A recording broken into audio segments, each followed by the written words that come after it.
तुम आचरण तुम व्यवहार कार्यकलाप सब भगवतमुखी हवा दरकार। तांकरी चिंतारे तांकरी ध्यान तांकरी जप नाम जप बड़े आम सहित प्रति मुहूर्त सब बड़े जोगयुक्त ही रही ठाकुर कहते। ठाकुर कहते मुझे तुमको वर्तमान जमी परिचालना करुँच विदेई है से परिचालना करी। तेणु सी आम हाथ धरी आमको हाथ धरी नौ मनमत सेवक सेविका केमती हवा निर्देशित धारा केमती चलवा से कथा आज सका बहु उपदेश आमको देते सहित जोगयुक्त रही एकमात्र उपाय से आमको कही सदासर्व तांकरी चिंतार विभोर रहा तन्मय हो रहा कार्य मन कर संसार कार्य करुले तांकरी कथा सब मन पड़ो से रूप रूप ध्यान आसो नाम जप करी आम समस्त कार्य करवा। वर्तमान संघर्षों प्रति ठाकुर उपदेश दिन शेष भावना दिन शेष भावी देख ठाकुर उद्देश्य साधन पथ में किए के दूर अग्रसर हो पार ठाकुर कर्म कर जहाँ चित्त जेते परिमाण में विशुद्ध होई से अंतर से परिमाण में उपलब्धि करें। निष्काम कर्म द्वारा आम चित्तशुद्धि हेले जाई आमर अनुभव आसो। ठाकुर आज कहते आम आमर संपर्क आमर सहित निबिड़ संपर्क संबंध एवं महाभाग्य पंचक कथा आज उल्लेख करते ठाकुर जे आम तांकरी कार्य करने आसी से हाथ धरिक आनी आवरणयुक्त करके निर्दिष्ट पंथा चढ़ी परिशेष सब आवरण खसी पड़ो स्वरूप ज्ञान फुट उठो पुनर्बार से हाथ धरी आमको नहीं जाए।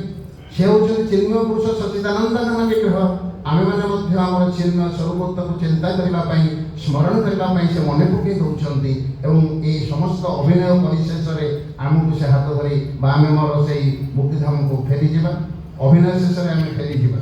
तो सी बर्तमान कहते दिन शेष भाविकी देखा या गोटे उपाय से कहते जोटे दिन लिपि से देते आमको आम दिनचर्या प्रत्येक दिन ब्रह्ममुहूर्त शଯ୍ୟା त्यागठू आरंभ कर आम शଯ୍या ग्रहण पर्यंत समग्र दिवस व्यापी जहाँ कार्य आम प्रति निर्देशित अच्छी आम कौन करवा कौन न करवा उल्लेख अच्छी। तेणु आम मैंने जिते विश्राम करने रात्र काल से दिनलिपि खोलिकी अध्ययन करवा खाली हेलारे खेलारे काम चलेला भाया छत्तीस खेली देवा ना ता भर प्रवेश करवा ठाकुर कौन चाहिए कौन करे कहले दिन शेष भाविकी देख तुम्हें मैंने उद्देश्य साधन पथ किए के दूर अग्रसर हो पार। तो दिनलिपि को अध्ययन करवा भर प्रवेश करवा गोटी गोटी करके पढ़ा मन मन चिंता करवा मुझे कौन प्रकृत कर कौन चाहिए मो पाख मो प्रकृत यथार्थ करी जदि न कर कौ कारण न कर दुख प्रकाश करवा क्षमा भिक्षा करवा कांदा अड़ी करवा जनइबा प्रभु मोर भूल हो आपन चाहिए जहाँ मुझे ना मुझे करी से प्रार्थना निरत रहा से सदाबले चिंता कर कहते दिन शेष भावी देखा खाली बस भावे तो हम ना कौन आम परिच्छेद कर दिनलिपि को हाथ में धरले निश्चित भाव में गोटी गोटी करके आम समीक्षा करवा आत्मसमीक्षा करवा उद्देश्य साधन पथ में किए के अग्रसर हो पार। ठाकुर कर्म कर जहाँ चित्त जिते परिमाण विशुद्ध होती से अंतर से परिमाण उपलब्धि करें। तुम्हें मैंने केवल बसी रही चलो ना पर अनिष्ट चिंतार पर अनिष्ट कर्म दिन अतिबाहित कले चलो ना तुमने कौन असल उद्देश्य असल लक्ष्य भूली जाए अभानित विषय नहीं नाम जस प्रतिपत्तिर अतल पंकरे बुड़ी मर मो संभाषण मर्यादा अक्षुण्ण रखा वर्तमान कौन तुमने यत्नशील हो ना तुम्हें मोर पार्षद लीलासचर एक कथा भूली जाओ ना से कथा से कही महाभाग्य पंचक आम नित्य सहचर कर्म साधन आम जन्मग्रहण यहीपर जन्म जन्म धरी आम आगे जाऊँ गुरु सहित संपर्क जन्म जन्मांतर संपर्क से नित्य लोक नित्य पुरुष आम पार्षद एक कथा आज कही महावाक्य पुणी आज मन पकई तुम्हें मैंने मोर पार्षद लीला सहचर एक कथा भूली जाओ ना।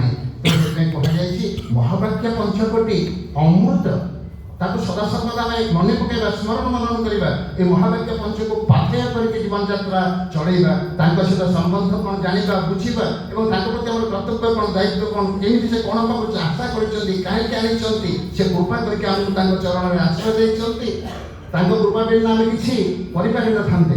ତେଣୁ ପ୍ରତ୍ୟେକଟି ସାଂସାରିକ କାର୍ଯ୍ୟ ତାଙ୍କର ଇଚ୍ଛାରେ ପରିପୂର୍ଣ୍ଣ ହେଉଛି, ତାଙ୍କ ବିନା ଶକ୍ତିରେ କିଛି ହେବ ନାହିଁ। ସେ ଶକ୍ତି ଦେଲେ ହିଁ ହେବ। ସେଥିପାଇଁ ବ୍ୟବସ୍ଥା କରାଯାଇଛି ପ୍ରତ୍ୟେକ ଦିନ ସକାଳ ସନ୍ଧ୍ୟାରେ ଗୃହାସନରେ ତାଙ୍କୁ ଜଣେଇବା, ତାଙ୍କୁ ନିତ୍ୟ ବିଦ୍ୟମାନକୁ ସବୁବେଳେ ପ୍ରାର୍ଥନା କରିବା। ସେ ସ୍ୱୟଂ ନିଜେ ଉପସ୍ଥିତ ଅଛନ୍ତି ଗୃହାସନରେ, ସଂଘାସନରେ, କେନ୍ଦ୍ରାସନରେ, ସର୍ବତ୍ର ସେ ନିଜେ ସ୍ୱୟଂ ଅଛନ୍ତି, ଆମକୁ ପରିଚାଳନା କରୁଛନ୍ତି। ଏ ଭାବନାକୁ ଆଣିବା ଏବଂ ଭୁଲିଯିବା ନାହିଁ ଯେ ଆମେ ତାଙ୍କର ପାର୍ଶ୍ୱଦ ବା ନିରାଶବଚନ। ତୁମମାନେ ସ୍ୱରୂପ ଜ୍ଞାନରେ ପ୍ରତିଷ୍ଠିତ ହୁଅ, ମୋରି କର୍ମ ହିଁ ତୁମମାନଙ୍କର ଧ୍ୟାନର ବସ୍ତୁ ହେଉ। ପ୍ରତ୍ୟେକଟି କାର୍ଯ୍ୟ କଲାବେଳେ ତାଙ୍କର କାର୍ଯ୍ୟ କରି ମନେ କରିକି ଆମେ କରିବା, ସେ ହିଁ ମନେ ପଡ଼ିବେ। ଯାହା ଅନ୍ୟ ଭାବରେ ଗୋଟିଏ ଧ୍ୟାନର ଅନ୍ତର୍ଗତ। ତୁମ ସମସ୍ତଙ୍କର ଶକ୍ତି ମୋ ଇଚ୍ଛାକୁ ରୂପ ଦେବାକୁ ସଙ୍ଗତ ହେଉ। ଜଗତ ହିତକର କର୍ମ ସମ୍ପାଦନ ହିଁ ତୁମମାନଙ୍କର ଜୀବନର ଏକମାତ୍ର ବ୍ରତ। ତୁମମାନଙ୍କର ଶକ୍ତିକୁ ହିଂସା ନିନ୍ଦା ପଥରେ ଅପଚୟ କର ନାହିଁ। ତୁମମାନେ ସମସ୍ତେ ଯେ ମୋର ସେବକ, ଏ କଥା ସର୍ବଦା ମନେ ରଖ। ମୋର କର୍ମ ପ୍ରତ୍ୟେକଙ୍କର ପ୍ରାଣର ଆକାଂକ୍ଷା ହେଉ, ଏକମାତ୍ର ତାଙ୍କରି କର୍ମ ସାଧନ। ମୋର ଜୀବନର କିଛି ନାହିଁ। ସେ ଆଣିଛନ୍ତି ତାଙ୍କରି କର୍ମ କରିବା ପାଇଁ। ଏପରିକି ସାଂସାରିକ କାର୍ଯ୍ୟ ଆମେ ଯେଉଁ ଭାବରେ ଅଛନ୍ତି, ପ୍ରାରବ୍ଧ ଭୋଗ ନିମିତ୍ତ ଆମମାନଙ୍କର ଜନ୍ମ। ଏ ପ୍ରାରବ୍ଧ ନିଶେଷ ନ ହେବା ପର୍ଯ୍ୟନ୍ତ ଆମେ ମୁକ୍ତିଧାମକୁ ଯିବାର ଯୋଗ୍ୟତା ଅର୍ଜନ କରିପାରିବା ନାହିଁ। ସେ ଆମକୁ ହାତ ଧରିକି ଆଣିଛନ୍ତି ଏ ସଂସାରକୁ, ଆମର ପ୍ରାରବ୍ଧ ଭୋଗ ହେବ ଏବଂ ତାଙ୍କରି କର୍ମ କରିକି ପ୍ରାରବ୍ଧ କେମିତି ନିଶେଷ ହେବ। ନିଷ୍କାମ କର୍ମ କଲେ ଯାଇକି ପ୍ରାରବ୍ଧ ନିଶେଷ ହେବ ଏବଂ କେମିତି ଆଉ ନୂତନ କର୍ମଫଳ ସଞ୍ଚୟ ହେବ ନାହିଁ, ସୃଷ୍ଟି ହେବ ନାହିଁ। ପ୍ରତ୍ୟେକଟି ସାଂସାରିକ କାର୍ଯ୍ୟ ହେଲେ ମଧ୍ୟ ଯେ ତାଙ୍କରି ଉଦ୍ଦେଶ୍ୟରେ ସମର୍ପିତ ହେଇକି, ତାଙ୍କରି ଆଦେଶ ନେଇକି, ତାଙ୍କରି ଅନୁମତି ନେଇକି ତାଙ୍କରି କାର୍ଯ୍ୟ କରୁଛନ୍ତି ବୋଲି ଦୃଢ଼ ଭାବରେ ଭାବନା ରଖିକି ଆମେ କରିବା, ନୂତନ କର୍ମଫଳ ସୃଷ୍ଟି ହେବ ନାହିଁ ଏବଂ ତାଙ୍କର ଆଶ୍ରିତ ପ୍ରିୟଜନ ମାନଙ୍କର ସହଜରେ ଭିନ୍ନ ମାତ୍ରାରେ ଭିନ୍ନ ପରିମାଣରେ ଅତି ସହଜରେ ପ୍ରାରବ୍ଧ ଭୋଗ ହେଇଯିବ। ଠାକୁର ମଧ୍ୟ କହିଛନ୍ତି ସମୟ ସମୟେ ଆମମାନଙ୍କର ସ୍ୱପ୍ନରେ ମଧ୍ୟ ପ୍ରାରବ୍ଧ ଭୋଗ ହେଇ ଖଣ୍ଡିତ ହେଇଯାଏ। ସେ ଦାୟିତ୍ୱ ସେ ତାଙ୍କର, ସେ ନେଇଛନ୍ତି ସେ ଦାୟିତ୍ୱ। ଯେଉଁ କାର୍ଯ୍ୟ ଦ୍ୱାରା, ଯେଉଁ ଆଚରଣ ଦ୍ୱାରା ମୋ ପ୍ରାଣରେ ବ୍ୟଥା ଜନ୍ମେ, ଆମର ଆଚରଣ ଆମର କାର୍ଯ୍ୟକୁ ସେ ତୀକ୍ଷ୍ଣ ଦୃଷ୍ଟି ରଖିଛନ୍ତି। ସମସ୍ତଙ୍କ ଉପରେ ତାଙ୍କର ସେ ଦୃଷ୍ଟି ରହିଛି, କରୁଣା ଦୃଷ୍ଟି ରହିଛି। କିନ୍ତୁ ଯଦି ଆମର ଆଚରଣ ଏବଂ ବ୍ୟବହାର ଭିନ୍ନ ଭାବରେ ହେବ, ବିରୁଦ୍ଧ ଭାବରେ ହେବ, ତାଙ୍କର ପ୍ରାଣରେ ବ୍ୟଥା ଜନ୍ମେ। ସେହି କର୍ମରୁ ତୁମାନେ ସମ୍ପୂର୍ଣ୍ଣ ବିରତ ହୁଅ। ଆମେ ସଂଯତ ହେବା, ସଚେତନ ହେବା, ପ୍ରତି ମୁହୂର୍ତ୍ତରେ ଭାବିବା ମୁଁ ଯାହା କରୁଛି ସେ ସନ୍ତୁଷ୍ଟ ହେବେ ତ। ମୋର ଏକମାତ୍ର ଲକ୍ଷ୍ୟ ତାଙ୍କୁ ସନ୍ତୁଷ୍ଟ କରିବା, ସନ୍ତୋଷ ବିଧାନ କରିବା, ତାଙ୍କୁ ପ୍ରସନ୍ନ କରିବା, ତାଙ୍କ ପ୍ରସନ୍ନତା ଆନୟନ କରିବା ଏକମାତ୍ର କର୍ତ୍ତବ୍ୟ। ସେ ଖୁସି ହେବେ କୋଉଥିରେ ତାହା ହିଁ ଆମେ ମାନେ କରିବା। ତେଣୁ ସବୁ ମୁହୂର୍ତ୍ତରେ ଆମେ ସଚେତନ ହେଇକି ସତର୍କ ହେଇକି ଯଦି କରିବା, ତାହେଲେ ସେ କହୁଛନ୍ତି ସେଇ କର୍ମରୁ ତୁମମାନେ ବିରତ ହୁଅ। ଯେଉଁ ଆଚରଣ, ଯେଉଁ କାର୍ଯ୍ୟ ଦ୍ୱାରା ମୋ ପ୍ରାଣରେ ବ୍ୟଥା ଜନ୍ମେ, ସେପରି କାର୍ଯ୍ୟ କେବେ ହେଲେ ତୁମେ କର ନାହିଁ। ମୋତେ ସନ୍ତୁଷ୍ଟ କର, ପ୍ରାଣରେ ଶାନ୍ତି ଅନୁଭବ କର। ଏହା ହିଁ ମୋର ଏକମାତ୍ର କାମନା ଏବଂ ଆଶୀର୍ବାଦ। ଜୟ ଗୁରୁ।